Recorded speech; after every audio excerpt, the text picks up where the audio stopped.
gonna kill Mr. Happy Trucker and this waitress. Ready?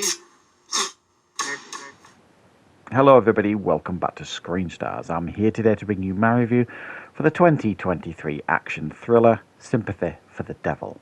The film is directed by Yuval Adler and it stars Nicolas Cage as the passenger and Joel Kinnaman as the driver. Now the film focuses on essentially these two characters, and Joel Kinnaman's character, the driver, we see him at the beginning of the film. He's pulling into like a hospital car park. He's going to meet his wife who is in labour, having their second child. So he's in a bit of a rush. And before he can get out of the car, in gets Nicolas Cage's character, the passenger, who takes him hostage and orders him to leave the hospital and continue off down the strip. He seems to have a reason for kidnapping him that he won't reveal yet. However, it's very clear that the Nicolas Cage character is a little bit unhinged, and as the film develops, we learn that there may well be a connection between these two characters. Right, what are my thoughts on Sympathy for the Devil? Well, at first glance, when you look at maybe the trailer for this and then you kind of read the synopsis for this, it feels like the Tom Cruise film with Jamie Foxx, Collateral, that came out years ago. And while they do share some similarities, they are indeed very different films, certainly in my opinion. They share, like I say, some similarities and beats and what have you, but they are very, very different films. And what I would say is I think Nicolas Cage fans here are going to really enjoy this, or certainly his performance, because I would definitely class myself as a Nicolas Cage fan. I have kind of grown to respect and appreciate him more and more the older I've got, the more I've become to recognise what real acting is and all that kind of stuff. And I just love the way he respects the art of acting in every film that he's in, and this film is no different. If you like to watch Nicolas Cage give you like unhinged performances like in Mom and Dad and things like that, you know what I mean, where he's really on the edge and quite experimental at times, you're going to love this performance, because I just thought it was outstanding, his performance in this film.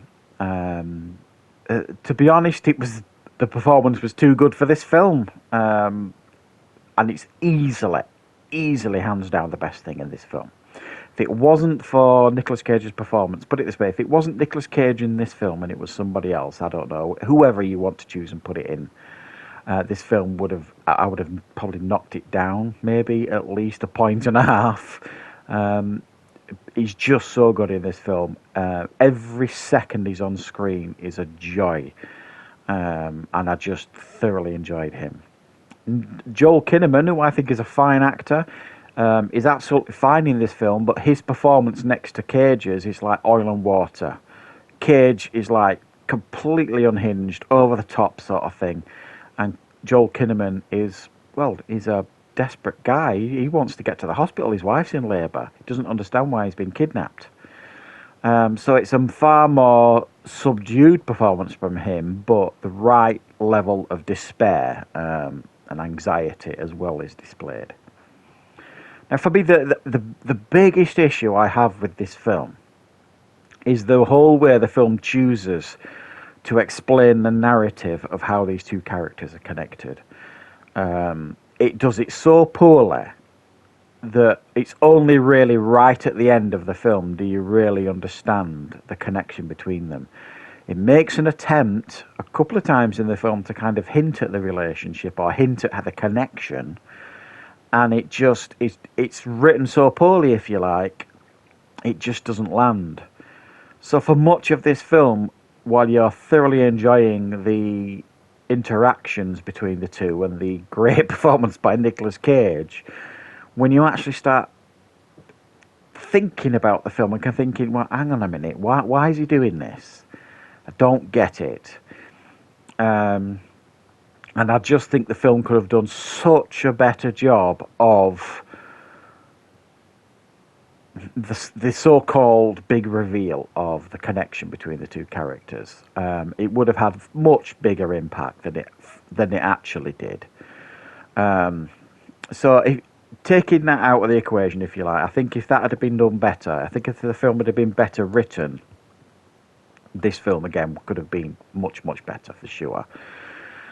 as it stands, what we get here is an incredibly watchable film, especially for the performance, certainly by Nicolas Cage, with a fairly familiar concept. You know, the concept of someone, taking someone hostage in a car is not unfamiliar by any stretch of the imagination. But I have to be honest, I was kind of glued to this throughout because I was just so invested in the performance by Nicolas Cage.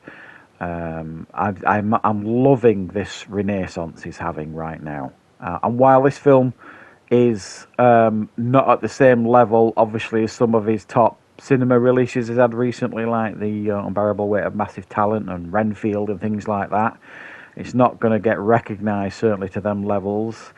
It's certainly of a much higher standard than some of his direct-to-streaming films that he's done over the last 5 years or so, that he kind of just churned out here and there, even though his performances in those were pretty good for the most part. This is Cage on top form here, guys. This film will definitely have you occasionally on the edge of your seat, occasionally a little bit shocked and surprised, occasionally he'll even get a chuckle here and there from some of the ridiculous antics of Nicolas Cage. And there's a brilliant diner scene that goes on for a good chunk of the film that is just a delight to watch. You know, they go into this diner, they sit down, they appear to be two regular customers, and then you just see the slow decline of Nicolas Cage's character from this potentially normal customer to a potentially awkward customer to a potentially, if I don't get what I want, everyone in this diner is going to die customer. And it's just great to watch that. So it's a complex performance, an enjoyable performance in what really is a fairly average film. In everything else but that, you know what I mean? Even though I do think the film is shot nicely, I think it's lit beautifully at times. I just think, for me, if it wasn't for the Nick Cage performance, this would be a bang average film, because of the performance that we get from Cage, and there's the undeniable chemistry as well, I think, between him and Joel Kinnaman. This certainly wouldn't have been a great film if it wasn't for that. So I'm giving this a 7 out of 10.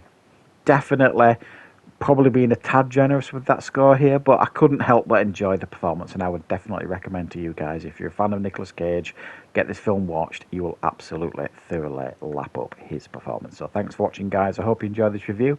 I'll be back with more content on the channel very, very soon.